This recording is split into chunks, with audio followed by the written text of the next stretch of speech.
الحمدللہ رب العالمین والصلاة والسلام علی سید الانبیاء والمرسلین وعلی آلہ واصحابہ اجمعین، اما بعد فاعوذ باللہ من الشیطان الرجیم، بسم اللہ الرحمن الرحیم۔ وما خلقت الجن والانس الا لیعبدون ما اريد منهم من رزق وما اريد ان يطعمون ان اللہ هو الرزاق ذو القوة المتین، صدق اللہ مولانا العظیم۔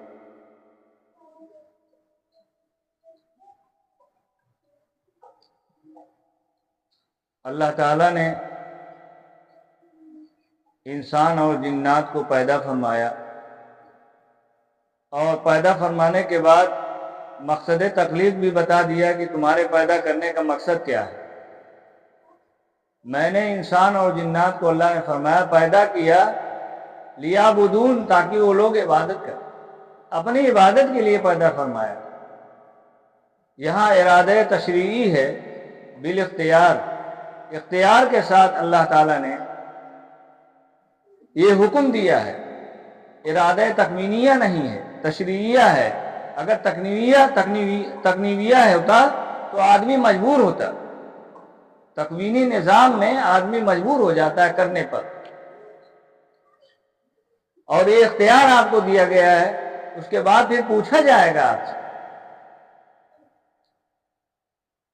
تو جو لوگ چالاک ہیں، اللہ تعالیٰ نے جو ان کو خداداد صلاحیت دی ہے، جو ان کے اندر ملکہ ہے، وہ اپنی صلاحیت کو اللہ کے راستے میں خرچ کرتے ہیں، اللہ کی عبادت میں خرچ کرتے ہیں، اللہ کے حکموں کے مطابق چلتے ہیں۔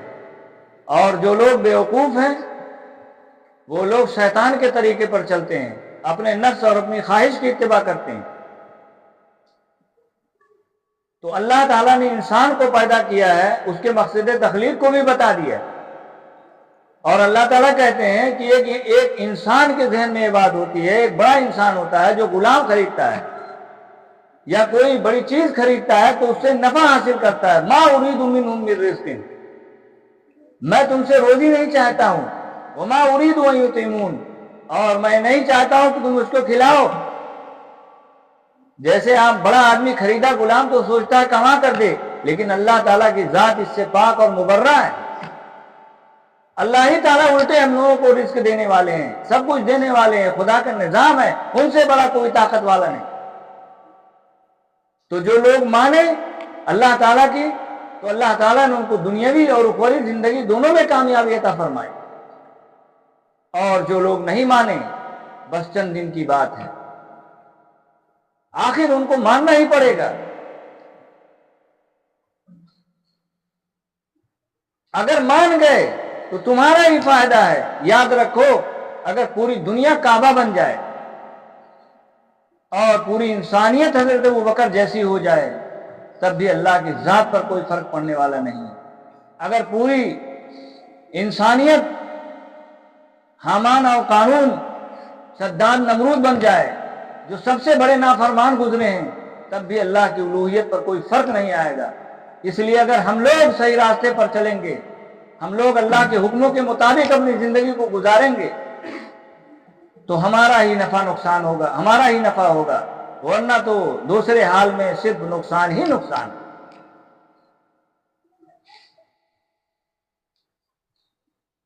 اور اگر آپ نے اپنی آنکھوں سے دیکھا ہوگا، جو لوگ اللہ کے راستے سے ہٹے ہوئے ہیں، وہ لوگ اسی دنیا میں سزا پاتے ہیں، اور آخرت کی بات تو چھوڑ دیجئے، اِنَّ بَطْشَ رَبِّكَ لَشَدِيدٌ، اللہ کی پکڑ بہت سخت ہے، اِنَّ أَخَذَهُ عَلِيمٌ شَدِيدٌ، اللہ نے جس کو پکڑ لیا تو بھی بہت علم رساں تکلیف ہوگی۔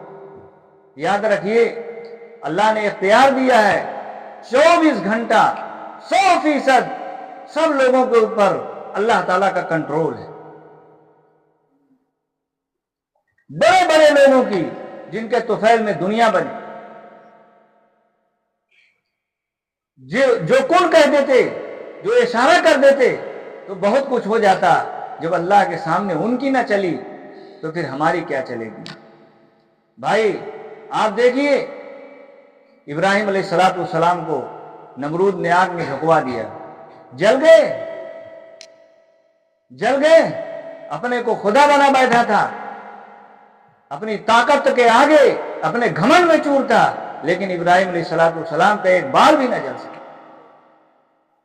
تو اگر ساری دنیا ایک طرف ہو کر نافرمانی کرے گی تب بھی کچھ نہیں ہوگا، ہوگا تو اللہ ہی کا۔ ان الحکم الا للہ، حکم اور آرڈر تو چلے گا کس کا؟ اللہ ہی کا چلے گا۔ اس لیے جہاں بھی رہیے، چاہے آپ مدرسے میں رہیے، چاہے آپ مدرسے کے باہر رہیے، جہاں بھی رہیے، اپنے خدا کو اپنا معبود سمجھیے اور رسول اللہ صلی اللہ علیہ وسلم کی لائی ہوئی شریعت کے مطابق عمل کیجیے۔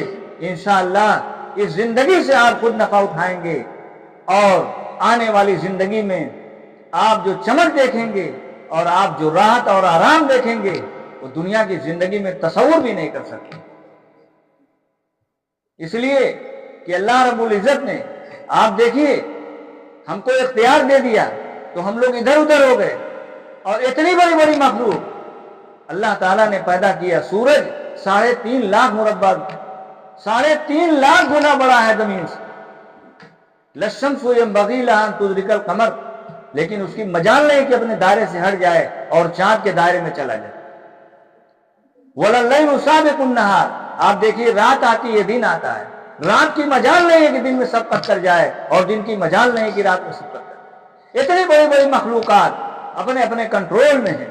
فرشتوں کو حکم ہے جہاں عبادت کا، عبادت کر رہے ہیں، ادھر سے ادھر نہیں ہو رہے ہیں، لیکن انسان کو حکم ہے عبادت کرنے کا، حکم ہے اللہ کی اطاعت کرنے کا، ادھر ادھر وہ گردانی کر رہا ہے۔ کل اسی کا تو انسان اور جنات کو حساب دینا ہوگا۔ لِيَبْلُوَكُمْ أَيُّكُمْ أَحْسَنُ عَمَلًا، ہم نے پیدائش اس لیے کی ہے تاکہ دیکھیں کون اچھا عمل کرتا ہے، کون برا عمل کرتا ہے۔ تو اس لیے بھائی، باتیں تو بہت ہیں، لیکن عمل کرنے کے لیے سمجھدار آدمی کے لیے اگر 2-4 باتیں بھی اس کی خدمت میں عرض کر دی جائیں تو اس کے لیے کافی ہیں۔ اس لیے اپنی انرجی کو، اپنی طاقت کو، اپنی صلاحیت کو اگر خرچ کرو تو اللہ کے راستے میں خرچ کرو، اللہ کے لیے خرچ کرو۔ کسی خاکی پر مت خاک کر اپنی زندگانی کو جوانی کر فدا اس پر دیا جس نے جوانی کو، ورنہ چڑھتا ہوا سورج ڈوب جائے گا، کل افسوس ہوگا۔